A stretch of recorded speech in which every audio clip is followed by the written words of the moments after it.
अस्सलामुअलैकुम मोहम्मद सिद्दीक़ बाबा आला बिन अखरनि ते बैतबाज़ी ईद जे पुरमुसरत ख़ुशीअ जे मौक़े ते बिन अखरनि ते चटाभेटी पार्ट नंबर 25।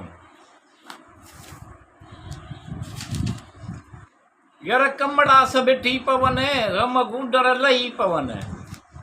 थियनि हाल सबरा अॻे खां अॻरायूं यार ॾुखनि ॾाढो सतायो आहे वेड़े वयूं आहिनि परेशानियूं अचो खंड पल में ईद ते अची करियूं संहिंज सवलायूं अची करियो संहिंज सवलायूं यार करियो कुर्बुडारियूं सजण तोखे पिया पुकारियूं पंहिंजो मुंहड़ो ईद ते ॾेखारियो ॾे दिल भर दिलदारियूं मिठूअ ते अहसान वरी करियो भाल भलायूं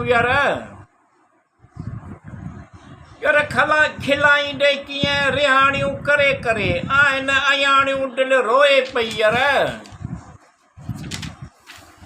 यार कुझु त कंदे प्यारा मन मोयो अथई ॿुधाए खणी उनजो इलाजु कंदे कीअं दिलि रोए पई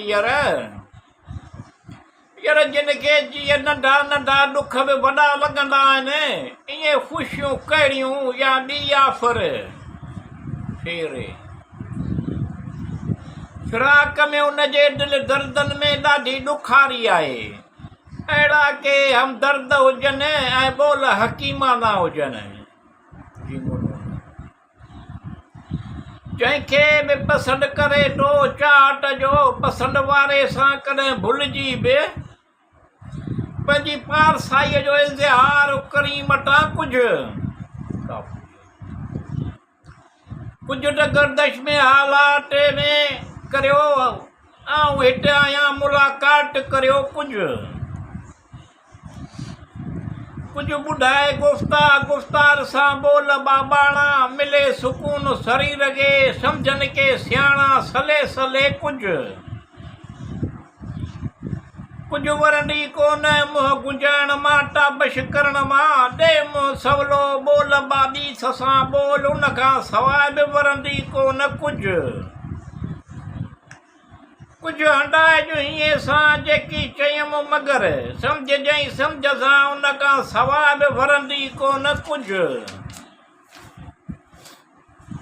कुझु सोचे सम्झी दिलि मन जाचे पोइ चइजांइ जेकी चवणो हुजनि मिठूअ खे इहो चयो उन खां सवाइ वरंदी कोन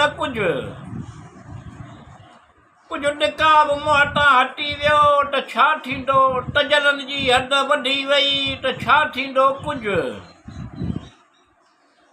ॾिस त आरसीअ में हर हर जाने मन मटा तोखे तुंहिंजी नज़र लॻी वई त छा थींदो कुझु नथी सरे खंड पलटो बिन दम बदम अहिड़ो प्यार मोहबत कई हमदम